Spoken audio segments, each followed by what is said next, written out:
Buenas tardes.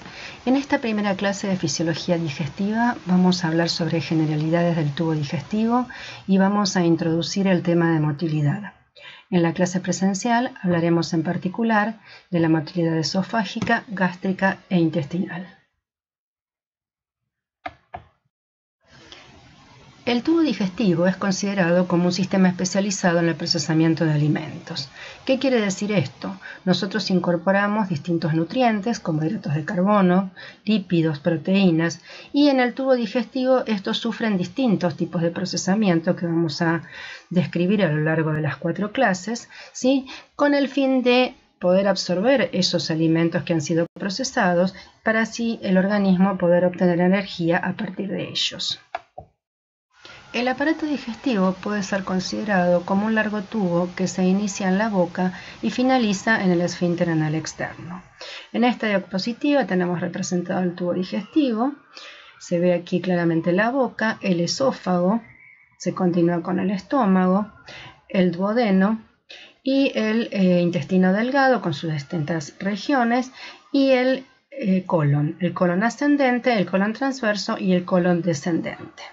Hacia la parte final se puede observar los esfínteres anales, que son el interno y el externo. Aquí se grafican también los distintos esfínteres, las distintas localizaciones, tema que vamos a desarrollar en la próxima clase presencial. Es importante tener en cuenta que contribuyen también a la actividad del tubo digestivo las secreciones de las glándulas salivales, el páncreas y el hígado. La función del aparato digestivo, como se expresa aquí, es convertir las macromoléculas del medio externo. ¿Qué quiere decir? Aquellos alimentos, aquellos nutrientes que ingerimos, como los hidratos de carbono, lípidos y proteínas, son convertidos entonces en moléculas más pequeñas, ¿sí? De manera tal que puedan ser incorporadas al medio interno. Esta transformación de macro en micromoléculas permite que justamente estas últimas ¿sí? puedan ser absorbidas a nivel del tubo digestivo, específicamente a nivel del intestino delgado, y de esa manera pasar del medio externo al medio interno. Bueno, esta diapositiva que la vimos allá lejos al principio de Fisiología 1 nos está mostrando que el conducto digestivo es medio externo, es decir, a través de la boca nosotros incorporamos los distintos nutrientes, estos van siendo procesados a lo largo del tubo digestivo y luego son absorbidos y pasan directamente al medio interno. En el tubo digestivo se llevan a cabo 4 procesos: motilidad, que es el tema que nos ocupa hoy, secreción, digestión y absorción. Aquí abordaremos cada uno de estos temas en forma general, ya que, como dijimos, cada uno se verá de manera particular en las distintas clases, y para el caso que nos ocupa en esta clase tenemos el fenómeno o el proceso de motilidad, que incluye fenómenos mecánicos. Así como veremos más adelante, existe lo que se llama la motilidad de mezcla y la motilidad de propulsión. Otro de los procesos es la secreción, que incluye secreciones de tipo exócrinas y endócrinas. Dentro de las exócrinas, secreción de agua, mucus, enzimas, y dentro de las endócrinas, fundamentalmente la secreción de enterohormonas, es decir, hormonas que son secretadas por el enterocito. Otro de los procesos que ocurren en el tubo digestivo es la digestión, que es la transformación de macromoléculas en micromoléculas que culminan entonces en el proceso de la absorción, que implica el pasaje de los elementos de la dieta al medio interno. Como verán, todos los procesos mencionados, los 3 primeros procesos, confluyen en el último, que es la absorción. En esta diapositiva se muestra la estructura general de la pared gastrointestinal. Si analizamos la misma partiendo desde la luz del tubo hacia la capa más externa, la primera capa que encontramos es la de la mucosa. La mucosa está constituida por un epitelio, la lámina propia y la muscular mucosa.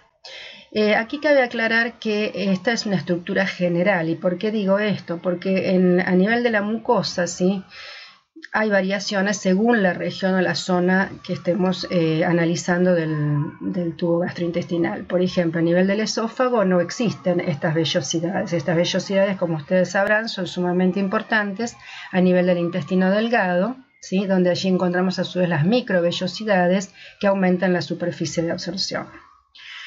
A continuación observamos la submucosa, que está constituida por tejido conjuntivo y es una capa, ¿sí? Una zona donde hay una buena irrigación y también una buena inervación. Allí se encuentra el plexo submucoso o de Meissner. A continuación tenemos la muscular externa, constituida por la capa de músculo circular, y a continuación la capa de músculo longitudinal. Entre ambas capas de músculo longitudinal y circular se encuentra el plexo meentérico de Auerbach.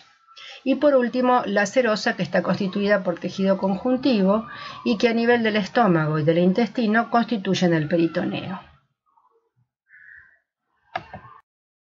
Bueno, el músculo liso presente en el tubo digestivo es el llamado músculo liso unitario. ¿Qué quiere decir esto? Que este músculo liso funciona como un sincicio.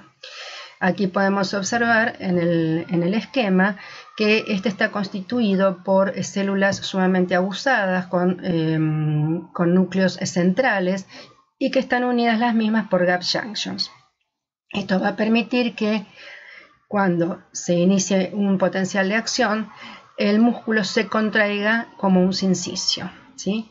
Una diferencia con el músculo esquelético, por ejemplo, es que aquí no existe la placa motora o placa neuromuscular, sino que los neurotransmisores están empaquetados o están presentes en varicosidades, ¿sí? Cuando llega un estímulo apropiado, se produce la liberación, o sea, un potencial de acción, se produce la liberación del neurotransmisor, el cual se une a sus receptores en las células musculares lisas y esto genera un potencial de acción que provoca la contracción, ¿sí? En forma de sincicio.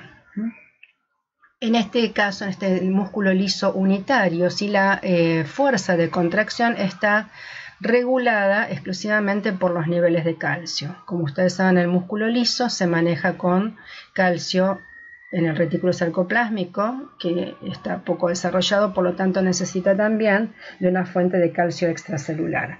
Entonces, en función de las cantidades de calcio que ingresen o que tenga disponible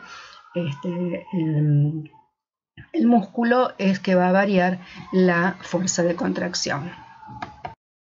Hablaremos ahora del control nervioso de la función gastrointestinal. Cuando hablamos del control nervioso debemos tener en cuenta que el tubo digestivo está sometido a dos tipos de controles nerviosos. Uno es que está dado por lo que denominamos inervación intrínseca, que está dado por el sistema nervioso entérico, y otro, la inervación extrínseca, dada por el sistema nervioso autónomo y sus dos ramas, simpático y parasimpático. Bueno, hablaremos aquí en primer lugar de la inervación intrínseca del tubo digestivo, que está dado por el sistema nervioso entérico. En este esquema se grafica la estructura de la pared del tubo digestivo, como recuerdan la capa mucosa, la submucosa, que esta capa está muy vascularizada e inervada. Allí se encuentra el plexo submucoso de Meissner y a continuación la capa de músculo circular y músculo longitudinal. Entre ambas se encuentra el plexo meentérico de Auerbach. Para el caso del plexo submucoso, vamos a ver que va a regular fundamentalmente los procesos de secreción a nivel del tubo digestivo y el flujo sanguíneo local. Se maneja para ello con acetilcolina, que tiene efecto excitatorio. Para el caso del plexo mientérico, este se va a ocupar de regular la motilidad, es decir, regular la frecuencia y la velocidad de cada contracción.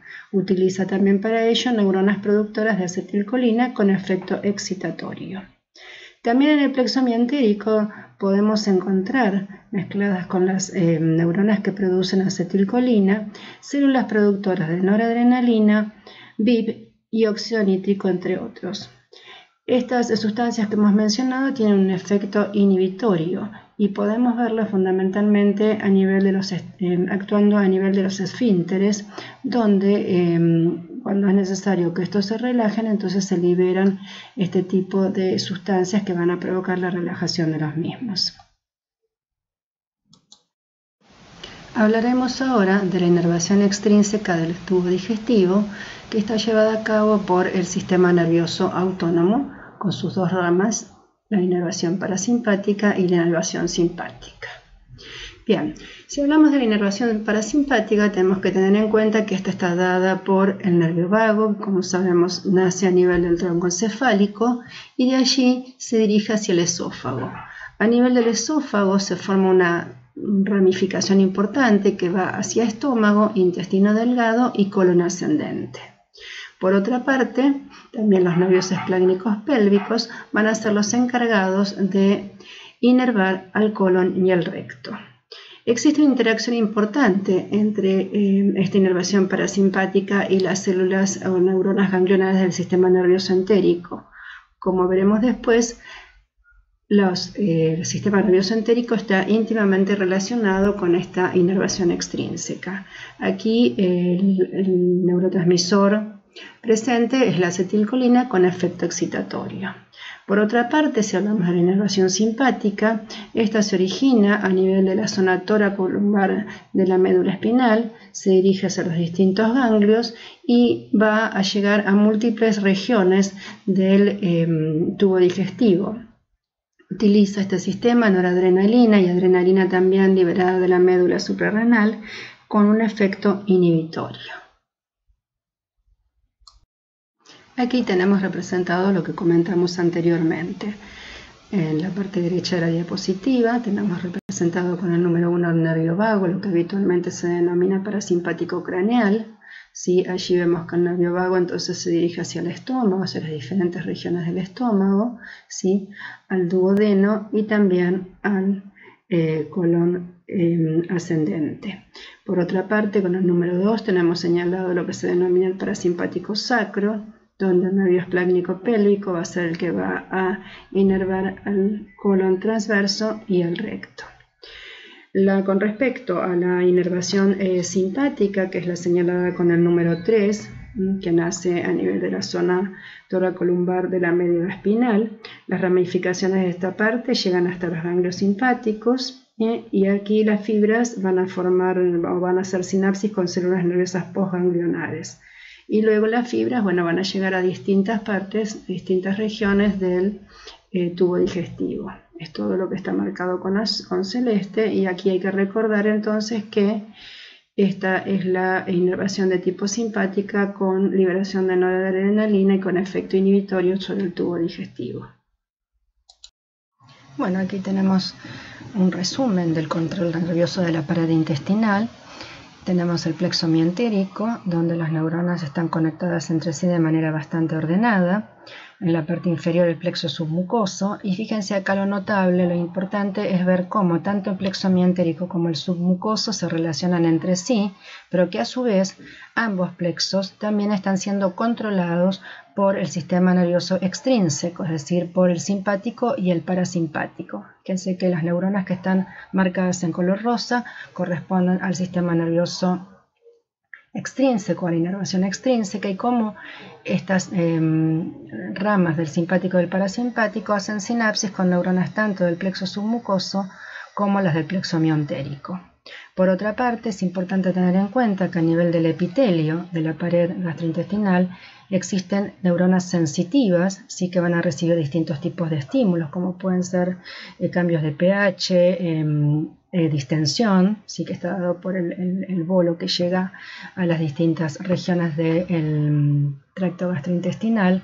Estas fibras sensitivas se van a dirigir desde el epitelio y desde la pared a los plexos entéricos y de ellos pueden dirigirse hacia los ganglios prevertebrales de la médula espinal y directamente luego a la médula espinal y al tronco del encéfalo. De esa manera, como vamos a ver después, se regulan muchos de los reflejos que se llevan a cabo en el tubo digestivo. Bueno, en esta diapositiva, que es muy similar a la anterior, me interesa remarcar dos aspectos. Si observan a la derecha, vemos que hay fibras aferentes y eferentes del nervio vago. Es decir que hay información que va del epitelio, ¿sí?, hasta el tronco cerebral vía vago, e información que baja del tronco cerebral vía vago hacia el epitelio y también hacia los componentes del sistema nervioso entérico. Por otra parte, en el lado izquierdo de la diapositiva vemos también que hay fibras espinales aferentes provenientes de los epitelios y fibras que descienden, es decir, fibras simpáticas preganglionares que hacen sinapsis con fibras simpáticas posganglionares y de allí van a relacionarse o a interactuar con los distintos plexos y a llevar información también al epitelio, ¿sí? Esta disposición, ¿sí?, o estas interacciones que hemos mencionado son importantes porque van a permitir el desarrollo de toda una serie de reflejos que mencionaremos a continuación. Bueno, hablaremos entonces de los reflejos gastrointestinales que son posibles debido a las interacciones que mencionamos anteriormente. Tenemos reflejos que se integran simplemente dentro del sistema nervioso entérico, como por ejemplo el control de la secreción digestiva, el peristaltismo, las contracciones de mezcla. El complejo motor migrante también, que solo necesita el sistema nervioso entérico para que se lleve a cabo y que veremos en la clase presencial. Hay reflejos que van desde el tubo digestivo a ganglios simpáticos prevertebrales y después regresa la información al tubo digestivo generando una respuesta. Un ejemplo de ello es el reflejo gastrocólico, que se inicia en el estómago y la respuesta se da en el colon.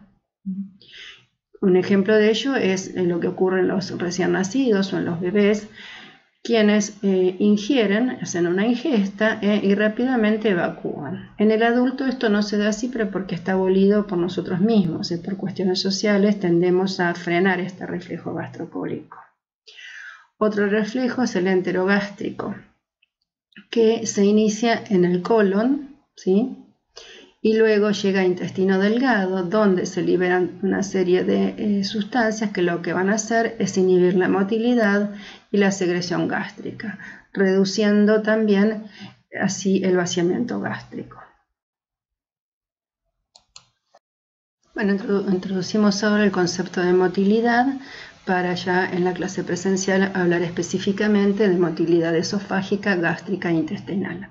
Bueno, como les dice allí, la motilidad es un conjunto de actividades electromecánicas, ¿sí?, que se producen en el tubo digestivo. A nivel del tubo digestivo podemos encontrar dos tipos de movimiento. Uno es el movimiento peristáltico, ¿sí?, que implica contracciones coordinadas en tiempo y espacio y que tienen por objetivo la propulsión, es decir, el avance del bolo alimenticio. El otro tipo de motilidad es la motilidad de mezcla, ¿sí?, donde se combinan los contenidos del tubo digestivo con los productos de secreción, ¿sí?, y implican contracción y relajación de las fibras circulares. Esto se da, por ejemplo, en la boca, en el intestino delgado y en el colon. Ahora bien, nosotros hemos descrito brevemente las características de las células musculares lisas, pero bien, ¿cómo pueden contraerse estas células musculares lisas en los distintos sectores del tubo digestivo? Hay dos tipos de contracciones, las contracciones fásicas, que son de corta duración, que son rítmicas, que las vamos a encontrar fundamentalmente en el estómago distal y en el intestino delgado. Y luego están las contracciones tónicas de larga duración, que las podemos encontrar en el estómago proximal y en los esfínteres. Que haya un tipo u otro de contracción fásico o tónica va a depender, ¿sí?, de la actividad que se ejerza a los distintos niveles del tubo digestivo. Bueno, aquí vemos cómo se genera una onda o un tren de contracciones peristálticas, ¿sí? En este dibujo tenemos representado en la parte superior a la derecha la musculatura longitudinal, el plexo miantérico, la musculatura circular y la luz de un segmento de intestino. Tenemos por otra parte el bolo alimentario, que va a tener que ser propulsado hacia la zona caudal. Entonces, ¿qué es lo que ocurre? Llegado el bolo alimentario, que actúa como un estímulo, provocando la distensión de este segmento de intestino, esto va a ser sensado, ¿sí? Aquí va a actuar el sistema mientérico y lo que va a ocurrir es lo siguiente: se va a contraer el segmento del tubo digestivo proximal al bolo. Entonces, para que ocurra esto, los músculos circulares se contraen y se relajan los longitudinales. Simultáneamente se prepara el segmento distal para recibir el bolo, es decir, se relajan los músculos circulares y se contraen los longitudinales. Esta onda peristáltica se va a propagar lentamente, siempre en el mismo sentido, ¿no es cierto? En sentido distal o sentido caudal. Y son las neuronas del sistema nervioso entérico las que controlan y coordinan las contracciones y relajaciones de músculos circulares longitudinales.